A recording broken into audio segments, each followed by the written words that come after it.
బాలకృష్ణ వ్యంగ్యతగా వ్యవహరిస్తున్న talk show unstoppable ఇప్పటికే 3 seasons ను పూర్తి చేసుకున్న ఈ షో కొత్త సీజన్ కోసం సిద్ధమవుతుంది. ఇప్పటికే దీనికి సంబంధించిన పనులు కూడా పూర్తయిపోయాయి.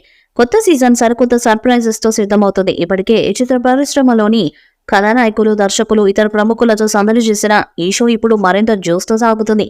ఈసారి ముఖ్య అతిథిగా అగ్ర కథానాయకుడు చిరంజీవి రాబోతున్నారు. అధికారికంగా ప్రకటన వెలువడటమే తరువై చిరు పుట్టినరోజు సందర్భంగా ఈ ప్రకటన వెలువడొచ్చని టాక్ వినిపిస్తుంది.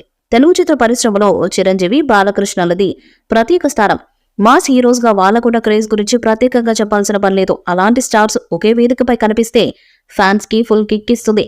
అన్స్టాపబుల్ సీజన్ 4 కోసం బాలకృష్ణ అభిమానులతో పాటు మిగతా వారు కూడా చాలా ఆసక్తిగా ఎదురు చూస్తున్నారు.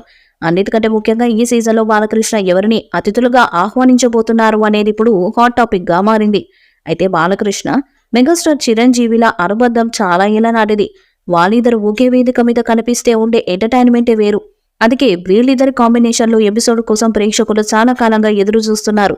ముందు సీజన్లో అల్లు అరవింద్ వచ్చారు కానీ చిరంజీవి మాత్రం కనిపించలేదు. ఇక ఈసారి ఎలాగైనా చిరంజీవి వస్తే బాగుంటుంది అని అభిమానులు ఎప్పటినుంచో కామెంట్లు పెడుతున్నారు. తాజాగా వాళ్ళందరి కోసం ఒక గుడ్ న్యూస్ రాబోతుందని తెలుస్తుంది. అన్స్టాపబుల్ మొదటి ఎపిసోడ్ కి ముఖ్య అతిథిగా విచ్చేయబోతున్నారు మెగాస్టార్ చిరంజీవి. దీనికి సంబంధించిన అధికారిక ప్రకటన త్వరలో వెలువడనుంది. వీళ్ళిద్దరిని ఒకే వేదిక మీద చూడటానికి ఫ్యాన్స్ కూడా చాలా ఎక్సైట్ అవుతున్నారు. మరి వీళ్ళ కాంబోలో ఎపిసోడ్ ఎంత ఫన్ గా ఎంటర్టైనింగ్ గా ఉంటుందో వేచి చూడాలి. మెగాస్టార్ చిరంజీవితో పాటు అక్కినేని నాగార్జున కూడా ఈ సీజన్ కి గెస్ట్ గా రాబోతున్నారని తెలుస్తుంది. వీళ్ళిద్దరి మధ్య కూడా మంచి స్నేహబంధం ఉంది. వీళ్ళిద్దరి ఎపిసోడ్ ఎలా ఉంటుందో అని కూడా ఫ్యాన్స్ వెయిట్ చేస్తున్నారు. ఈ వీడియోపై మీ అభిప్రాయాన్ని కామెంట్ బాక్స్ లో తెలియజేయండి. ఈ వీడియో మీకు నచ్చితే లైక్ చేయండి, షేర్ చేయండి, కామెంట్ చేయండి. మరిన్ని అప్డేట్స్ కోసం మన ఛానల్ సబ్స్క్రైబ్ చేయండి. అలాగే పక్కన ఉన్న గంట సింబల్ గట్టిగా కొట్టండి.